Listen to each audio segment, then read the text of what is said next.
Le soleil n'était pas encore levé ce matin-là quand le coq du village lança son cri perçant. Le vent chaud glissa sur les toits de paille, soulevant la poussière rouge de la terre.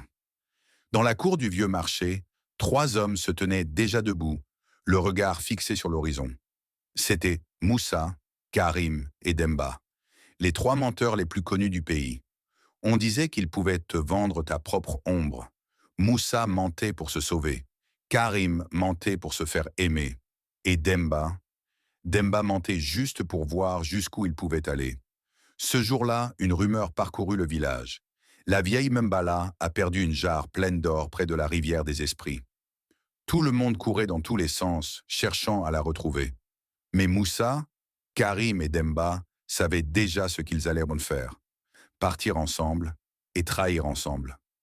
Moussa dit en souriant, « Si on trouve la jarre, on partage en 3 parts égales. » Karim répondit, « 3 parts? Non, celui qui la trouve en premier garde tout. » Et Demba, comme toujours, fit mine de réfléchir avant de dire doucement, « Le mensonge est une machette. Il coupe bien, jusqu'au jour où il te revient dans la main. » Les deux autres éclatèrent de rire. « Mais dis-moi toi, qui écoute cette histoire? Tu aurais fait confiance à Demba? Mets ton avis en commentaire, hein ?» Ils quittèrent le village avec un sac vide et le ventre plein d'ambition. Pendant 3 jours, ils marchèrent mais sous le soleil, traversant les collines, les buissons d'épines et les rivières sèches. La nuit, ils dormaient sous les étoiles, chacun surveillant l'autre du coin de l'œil. Le 3e jour, ils arrivèrent à la forêt sacrée de Sira, un lieu que les anciens disaient hanté. Des oiseaux invisibles criaient dans les branches. L'air était si lourd qu'on aurait cru respirer la peur elle-même. Karim s'arrêta net. « Moussa, tu entends ça ?»« C'est le vent, » répondit Moussa. Mais Demba, lui, regardait quelque chose. Un vieil homme, tout maigre, tout ridé, était assis près d'un arbre. Il portait une longue canne et un chapeau de feuilles sèches. « Bonjour, vieil homme, » dit Demba. Le vieux leva les yeux. « Bonjour, mes fils, vous cherchez quelque chose ?»« Oui, » répondit Karim. « On cherche une jarre pleine d'or. » Le vieillard sourit. « L'or ? Vous ne le trouverez pas dans la terre, mais dans vos cœurs. » Ils éclatèrent de rire. Karim lança même une pierre près de lui. « Va avec tes proverbes, vieux fou. » Mais le vieil homme ne bougea pas. Il dit simplement, « Celui qui ment pour gagner oublie toujours qu'il perd d'abord son âme. » Et là, petit moment pour toi qui regarde. Tu crois que c'est vrai? Que le mensonge finit toujours par détruire? Mets ton avis en commentaire, on en parle.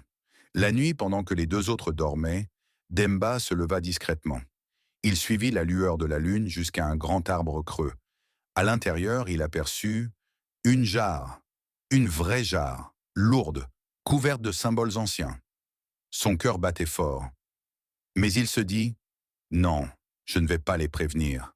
Je vais revenir seul demain. » Il rebroussa chemin. Au matin, Moussa déclara qu'il avait rêvé de la jarre. Karim jura qu'il avait vu une lumière briller près de la rivière. Et Demba, pour tester leur cupidité, fit semblant de ne rien savoir. Ils se disputèrent, se crièrent dessus. Moussa accusa Karim d'avoir volé un bijou. Karim jura que Moussa avait menti. Les deux faillirent en venir aux mains. Le soir épuisé, ils décidèrent de faire la paix autour d'un repas.